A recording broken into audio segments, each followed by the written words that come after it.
پېښور دی او که کوټه زما کور دی، که کابل که قندهار دی زما رور دی. هر حاسب چې دې کې خڼ اچول غواړي، که د لر دی که د بر دی مخې تور دی. اوس خپل ګران محترم مشر حاجي صاحب نه هیله کوم چې هغه راشي او خپلې خبرې وکړي. بسم الله الرحمن الرحیم. زما ډېرو محترمو قدرمنو راغلو ورونو،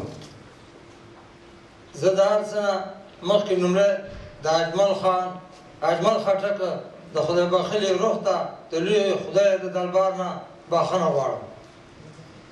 او دوم د محترم وزیر صاحب چې د نېشنل پارټۍ د اطلاعات او کلتور وزیر دی، میر صاحب چې راغلی دی او زموږ استازي په پښتنو کې دلته په اروپا کې یو ځای ناست دی، ده ته هم ډېر ښه راغلی وایم او په خیر دې راشي.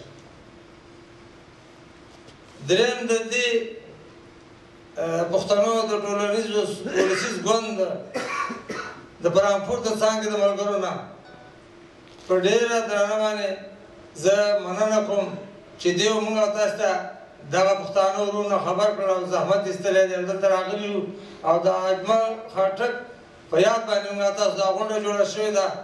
دا یو ضروري خبره ده چې د هغه په تاریخ او په هغه په یادګار باندې دا وروسته نسل او دا پښتانه باید خبر شي. د دې نه هم ډېره زیاته مننه کوم. خو زما سره چې کله دی د پښتنو د دښمنانو د خوا نه په تکلیف شو د پاکستان نه دی افغانستان ته پناه راوړه، نو په هغه وخت کې دی اول وارو چې کونړ ته راغی او ما د ده سره د نږدې نه وپېژانده.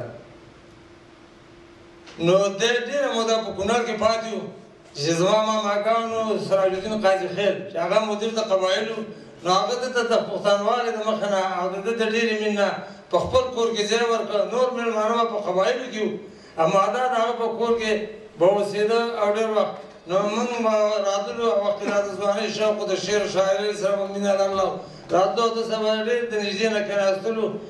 خو بیا د هغې نه وروسته دی کابل ته راغی او په کابل کې ورته د دولت خوا کور ورکړی شو او ده به ډېر همیشه د ده دروازه د پښتنو په مخ خلاصه وه او دی به همیشه د پښتنو سره دغه خپل نظرونه هم د شعر د لارې نه، هم د نور د حجرې د مجلسونو د لارې نه او د هر لګانه به د خپل نظر پښتنو ته د یووالي په هکله او نورو مشکلات په هکله وړاندې کوو.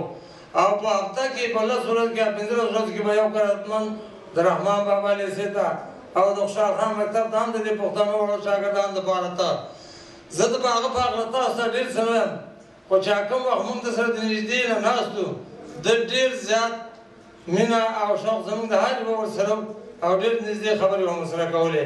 شاید هغه وخت کې صبرخان هم سره د دې وو په کور کې او دا د پښتنو ازادي او د ده قدر چې په کابل کې کېده دا نه شم منلی چې کېدای شي داسې د بل پښتون وشي. ډېر زیات په قدردانۍ او ډېر زیات په عزت باندې د مېلمستیا کې ده. نو ستاسو وخت نه نیسم، خدای دې موږ او تاسو پښتنو باندې خدای دې رحم وکړي او دا پښتانه د خدای دې تکلیفونه خلاص کړي او خدای دې په موږ ورحمېږي.